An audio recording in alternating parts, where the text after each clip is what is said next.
Colby, you're looking very sharp. Welcome to London. Obviously, you weighed in ahead of tonight's main event between Leon Edwards and Kamaru Usman. Does that make you the #1 contender? Are you expecting to fight the winner of tonight's main event? First off, I just want to say sorry to all you guys. Sorry to keep you waiting. Complicated business. Complicated business. But I'm ready to be tagged in tonight. I came here to fight for the world title. Dana White comes and tops on my shoulder right now. I'm stepping in that cage tonight, and I will bring that belt back to America where it belongs. It'll be just like the war at 1776 when we defeated the English. I don't know if you saw, but Conor McGregor expressed his interest in fighting for the belt at 170. What do you make of that? And is that a fight that you'd like down the line, regardless if there was a belt on the line? You know, Conor's done some great things in this sport. You know, he's a great fighter, but you know, his time is passing. He's made a lot of money, so he just doesn't have that same hunger and same drive that he used to when he first started fighting. You know, who knows what the deal with Conor, if he's coming back to fight anytime soon. You know, he still has to get in the USADA pool and do all the stuff that goes along with that. I'm ready to fight tonight, as you guys see. And I came here on 1 day's notice, cut 18 pounds, didn't cry about it, didn't make excuses. I'm the ultimate professional, unlike some other guys in my division. And, you know, I'm ready to fight today. I'm ready to fight tomorrow. I stay ready to fight. So, you know, if Conor wants to fight one day and do business, you know, it's probably the biggest fight the UFC would ever do. You know, as you guys see with the numbers this weekend that I've drawn to this event, these guys, these other idiots in the main event, they have no charisma. No one cares about them. No one wants to see them fight. I mean, their numbers are so bad, so abysmal. So I'm glad to come here and boost the ratings and bring some electricity into this O2 arena. Would you relish toe-to-toe verbal warfare with Conor prior to a fight? And would you rather have that fight presented to you? If you got offered a title fight and a McGregor fight, would you rather go with the McGregor fight just because of the eyes, the box office, the money? You know, I'm here to do the biggest and best business for the UFC. This is not a game. This is a business. So we're here to make money, and I want to make a lot of money for the UFC. The UFC's changed my life in ways that I never thought possible. I love the UFC so much for what they've done for me. So I want to repay the favor. I want to do the biggest and best business for the UFC. If they want to sit down at the table and they think that's the biggest and best fight we can do, then let's do it. But, you know, I'm here to fight the biggest and best fights in this company, and you know, I'm just getting started. I haven't even hit my prime yet, physically and mentally, and I feel like the best is yet to come, and you guys are going to see a new Colby next time I step in that octagon. Final one from me. Obviously, you are a character that guarantees pay-per-view buys, whether they love you or they hate you. But do you find, given that everything you brought to the sport, in competition and outside of the cage, do you find a lot of people come up to you in the streets and say that they're big fans of you and like the work that you do inside and outside the octagon? Well, first part of the question, I'm not a character. I'm just Colby Chaos Covington. You know, chaos is unpredictable. Nobody knows what I'm going to do. No one knows what I'm going to do next. That's why people tune in to watch me and see what I'm doing. So, you know, I walked down the street. I was probably in the street for 5 minutes, and 50 people were coming up to me wanting pictures, autographs, this and that. Anywhere I walk in America, it's the same thing. People are bothering me. They want pictures. They want autographs. These other two idiots in the main event, they walk down the street, not 1 person out of 10 people is going to recognize them. And there's a reason for that. Those guys can't draw flies to shit. They can't draw money with a green crayon and a white piece of paper. So I'm here to save the division and make the UFC great again. Colby, right here in front of you. You said you flew out here on 1 day's notice. How long ago did the UFC approach you to be the backup? So Hunter Campbell and Dana White had called me about 3 weeks ago, and they were like, hey, Colby, just stay ready in case anything happens. We don't know. Someone could slip on a banana peel. Someone could get injured. Someone could miss weight. And just stay ready in case anything happened. I hadn't heard anything. Tuesday late night, about 10 p.m., Hunter Campbell calls me, says, hey, Colby, we need you to come weigh in and be the backup fighter in London. I said, all right, let's do it. And so he flew me out Wednesday morning, and I got to London Thursday morning. I weighed 188 pounds. I had 18 pounds to lose in 1 day. Did you hear me cry? Did you hear me make excuses? No, I got to work. I was an ultimate professional like I am, and I made the weight. Who else can say they do that? No one does that. It's unheard of. So I'm an ultimate professional. I proved to the UFC my worth and my value this weekend, and we're going to do the biggest and best business next. At the press conference, both Leon and Kamaru said they had no idea that you were even coming. So, A, do you believe that? And how, if so, if that's true, how did you and the UFC kind of keep this secret? Because I don't think anyone knew you were in town until you stepped on the scale. Yeah, the real reason you know, it was kept a secret is because, you know, a lot of people in England, you guys like to quote Shakespeare, you know. In America, where I come from, we like to quote the great poet Lil Wayne. And just like Lil Wayne said, real G's move in silence like lasagna. Shout out Wheezy. And earlier you had mentioned some unprofessional fighters in your division. Who exactly were you referring to? I was referring to that dog-faced motherfucker Cumshot. You know, he talks all this shit, dude. He said all these things about me in the media. Yeah, of course they're gonna say things in the media. They don't say things in my face or in the octagon. He's been saying, I want to fight for the title 1-7. I want to fight Colby, this and that. Dude, the guy quit to the common cold. The guy quit fucking on a weight cut when he had the best professionals that the UFC PI can offer. Millions of dollars put into this guy in marketing, and he had the easiest fight in the division, the soy boy Nate Diaz, and he still couldn't make weight. He missed weight by 9 pounds, and he's laughing it off like this is a fucking joke. He's a fucking joke. The guy fucking sucks at fighting. He's unprofessional, and I don't want to ever hear that guy's name again. You guys hype him up to be this great giant. The guy couldn't hold my fucking jockstrap. Last thing on him, a lot of people seem to want it. They wanted you two to fight. Was that ever presented to you? And would you even accept that now, given what he missed weight by 9 pounds? It was never formally presented to me. You know, we talked about it. It was the fight that I wanted. I wanted to derail that hype train. You know, everybody was building him up to be colossal, like he was this great fighter. I saw the quitter in him from the start. I knew he had no cardio. I knew I would expose his gas tank and make him break inside 5 rounds. The guy quit in 3 rounds. I mean, what's he going to do when he gets porn star cardio and the cardio king for 5 rounds? So, you know, I was begging to fight that. I was chomping at the bit, but we saw how unprofessional he was. They gave him the easiest fight, Nate Diaz, to set it up to fight me the next fight, to build this up and make it a spectacle, and he couldn't do it. He's out there laughing, missing weight by 9 pounds when he had the best professionals in the world, the UFC PI. So the guy's a clown. I don't want to ever hear that guy's name in this division again. Let that dog-faced motherfucker rot in 85. Colby, one last one for me. Will you be in attendance at the pay-per-view in Miami? You know, I'm chaos. I'm unpredictable. I may not, you know. I might be with the Mamacita in South Beach that night. I don't know where I'll be. It's tough to say where I'll be tomorrow, you know. I can't predict the future, you know. I'm just going to come in here tonight, and hopefully Dana White comes and taps on my shoulder, and I get to sub it and win this world title and bring it back to American soil. Colby, just over here, just going off of that, what do you think about the fight with Jorge and Gilbert Burns? How do you see that going down? You know, I could care less about 2 jobbers in the division fighting each other. You know, I'm here to do big business for the company.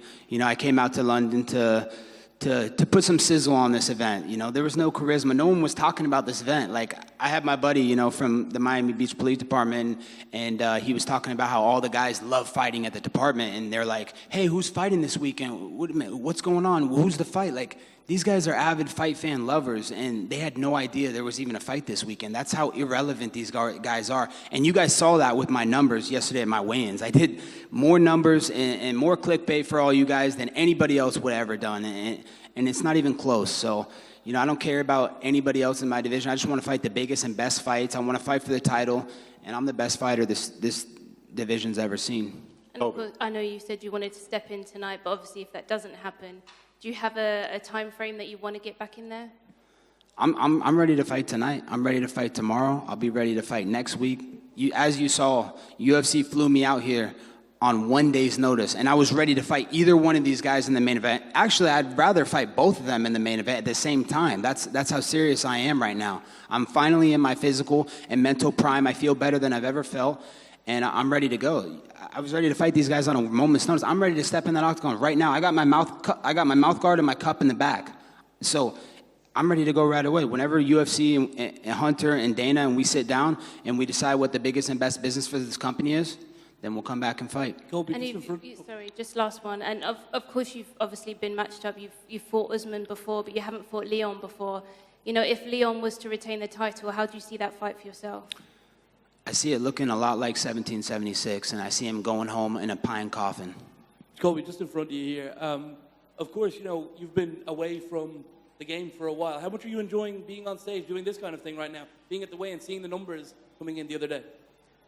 I love it. You know, this is what I live for. You know, I'm a born fighter. You know, this is my life. You know, some guys are part-time fighters, and they only train when they're in training camps. You know, I love fighting. I was born to be a fighter. I'm a bred fighter, and I love everything around it, the hype, everything. Just everybody telling me what I can and can't do. All all the idiots and clickbait merchants out in the media that try and think they can make these fake headlines and this fake news and actually think it's true. But the fans know the truth. That's what you saw with these numbers this weekend was the fans, clamoring for me to come back. They want to see the real champ come back. They want to see the people's champ, America's champ, and the most important title of them all, Donald Trump's favorite fighter. Shout out Donald Trump, the 45th president of the United States and the soon-to-be 47th president of the United States. He would have been the 46th if they didn't rig the election, but, he's the greatest president in American history, and he's going to come back and make America great again. What do you think of his impending arrest next week? More fake news, more political sham. They're just weaponizing the DOJ and all the FBI to, look at this stuff. They raided his home for no reason. The Mueller report, the Russian collusion, all the hoaxes around him.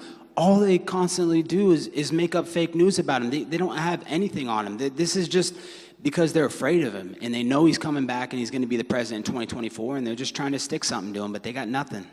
Finally, for me, I wanted to ask about, obviously a lot has happened in your past. I'm sure you're not allowed to talk about some of the stuff that has happened over the last year, but I wanted to ask you in particular, there's guys that were around you at the time, one in particular is Bob Menery character. When have you last spoken to him, and is that relationship still something that's there, or have you guys fallen out? Yeah, I don't have a relationship with Bob Menery. The only reason that I had met him was through the Nelk Boys, through Kyle and those guys, because I did the podcast with those guys. So, of course, I was hanging around the Nelk Boys and those guys, and I don't know what to believe with that guy. I think he set me up with what happened, but I'll let that work out the way it does. I ironically ran into him at the Super Bowl. He was there, and I crossed paths with him. He was trying to get a picture. I'm like, no, dude, I'm not taking a picture. We're not friends. We never were friends. So, I just think he's a fake guy, and no relationship. Colby, just over here. How do you see the main event going today, anyway, between Edwards and Usman? Who do you think will win? I don't really care. I don't think the fans care. I think the fans wanted to see me in there tonight, and I hope one of them trips on a cord, walk into the cage, so I can step in and fight and go make that division great again and win that title. Bilal Muhammad was talking about how maybe him and yourself potentially could have been the ultimate fighter coaches. How close was that coming to fruition? Who? Bilal Muhammad is top 5.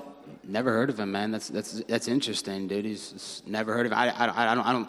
But I don't know prelim fighters, Prelim fighters, are prelim fighters. But that wasn't close to happening at all. Never got presented to me. Haven't even talked about him. The thing is you guys are journalists. You guys need to go out there and do your jobs. Become real journalists. Do the work. Find out what's true and what's not true. Don't believe everything you see on the internet. Colby, on your far right. Colby, over here. Oh. Hi. What's up, Farrah? What's up? How are you? Good. How are you? Doing good. Good to see you. Good to see you too. You said you cut 18 pounds. Is that typically what you cut for welterweight? Not typically. Usually it's about 13, 14, 15 pounds max. But, I was with Donald Trump last week. We were at a birthday party for Kimberly Guilfoyle at Donald Trump's house. And, we were at a party just kind of eating. And, I wasn't really thinking that I was going to be the backup fighter. I hadn't heard anything from the UFC. So I was like, I'm going to splurge a little bit. I'm going to eat and have this buffet style food and catering and not really worry about it. Hopefully I'll get the winner, this summer or whatnot, and we'll go from there. But yeah, so I was eating as much as I can, and Hunter called me Tuesday late night. He said, hey man, we need you to get on flight Wednesday, and you'll get here Thursday, and we need you to be the backup fighter just in case anything happens. I said, okay, let's do it, Hunter. I'm ready. I told you I'm ready. I stay ready. You can call me on a moment's notice. I'm ready to make weight. I'm the ultimate professional, so that's what I do, man. This isn't the Ultimate Feelings Championship. This is the Ultimate Fighting Championship. And you talk about you wanting big fights, big money. If you were to coach the Ultimate Fighter, who do you think would be the perfect dance partner for the show, for the numbers? Yeah, I think me and Connor would have been a great addition to the show. I think, and we didn't have to fight at the end of the show. We could have just coached the show. I think that would have been a great idea. I think there's a lot of hype around that, and obviously we're two great, guys on the mic. So I think it would have been a great opportunity. But, I just want to fight on the biggest and best fights and 5-round title fights. So I'm not looking to go get locked up in a house for 6 to 8 weeks and do the filming and the reality. I want to fight these guys, in 6 to 8 minutes, in 6 to 8 hours. I'm ready to fight on a moment's notice. And one last one. It's been a year since you've last fought, but typically it hasn't really affected you. We saw what happened when you fought Robbie Lawler. DC was kind of saying that inactivity could harm you, but do you just look at it as time to get better? Absolutely. Time to just remember why I started this and remember what I've came from, you know, and be thankful for everything that I have. You know, UFC's changed my life. You know, I was able to you know, acquire the American dream, and I'm thankful to the UFC for that. So now we're going to sit back, and I want the biggest and best opportunities that this company has to offer, and they know that. So they know they're not going to waste my time with prelim fighters or unprofessional guys that, you know, like Khamzat. So, you know, it's been a great time to reflect, and just that burning desire in my heart is still there, and I want this more than ever. I want to show the world who the greatest fighter in the UFC is, and that's me, the #1 pound for pound, the people's champ, America's champ, Donald Trump's favorite fighter. He's coming back with a vengeance soon. I promise you that, Farrah. Thank you. Colby, over it. Just in terms of Kamaru, he alluded to the fact that you were a better opponent and is a better opponent than Leon. Just wanted to know, is Leon Edwards on your level? No, he's not close to my level. I mean, you guys saw what happened when I fought Marty Fake Newsman in Madison Square Garden. I beat him. Every single fan knew that. When I walked out of the Madison Square Garden arena, every fan was like, dude, you easily won that 3 rounds to 2. I thought you won 4 rounds. The only round we saw him winning was the 2nd round, you know. That was it, you know. So, you know, I clipped him in the 4th round. I won the 3rd round. I won the 5th round. I mean, it was clear that I beat him in Madison Square Garden, and it's clear that I'm the real main event and the real people's champion right now. So just because I don't have this fake belt, this Power Rangers belt around my waist, the people know who the real champ of this division is, and that's me, and that's why I'm here tonight. Were you surprised that we eventually saw Kamaru lose? Not really. You know, we know in the UFC anything can happen at any moment. You know, this is as real as it gets. So every second of every fight, you're in danger. You can get knocked out. You can get submitted. That's what makes this the purest sport of them all. So, man, UFC is a beautiful thing, and, you know, you're never truly out until the last second of the fight. And then just final one from me. In your eyes, what makes you the greatest UFC superstar at the moment? What makes myself the greatest superstar at the moment is just the work I put in, the blue-collar work ethic that I have. You know, just day in and day out, you know, my diligent, you know, work ethic is just, you know, no one can match that. You know, there's a reason I'm the cardio king, and, you know, it's a lot of work in the bedroom and a lot of work in the mats and things that go on behind the scene. I don't have to take a picture every time I'm training like these fighters. Oh, guys, look, I'm at boxing class. Guys, look, I'm at jiu-jitsu. I'm getting a belt today. No, man, I'm putting hard work in silence, and I'm gonna let my success make the noise. Colby, over here. Yeah. Hello, mate. First of all, welcome to the UK. If you don't step in the cage tonight, I'm sure you'll be disappointed if you don't. Are you going to wait until a title opportunity comes up, or would you happily fight between then and now and then? First off, thank you for welcoming me to the UK. I can't say that this has been a welcome place. The food sucks. The weather sucks. The girls definitely suck. But, I mean, I do come from Miami, so I'm the king of Miami, so it's tough to compare to Miami. But, you know, it hasn't been an enjoyable trip. The only thing that would cap it off and make it so great is if Dana White comes and taps on my shoulder and I get to sub in tonight and go win that world title. But if for whatever reason it doesn't happen, would you happily fight in between now and then a title opportunity, or would you just wait it out for the winner of this fight? As you can see, I came here on a day's notice to fight for a world title against either one of these schmucks that are fighting tonight. Either one of them. So I'm ready to fight tomorrow. I was ready to fight yesterday.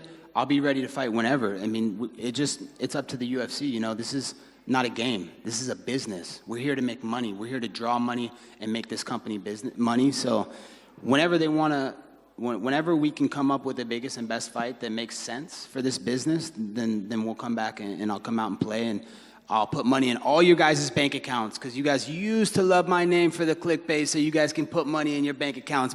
And you guys are always talking about fighter pay, fighter pay. Well, if you guys care so much about fighter pay, why aren't you guys paying the fighters? Because you're profiting off the fighters, but you're not paying the fighters. So I don't want to hear you guys talking about fighter pay anymore. All right, thanks for that, and I hope your UK experience gets a little bit better, man. I appreciate it, brother.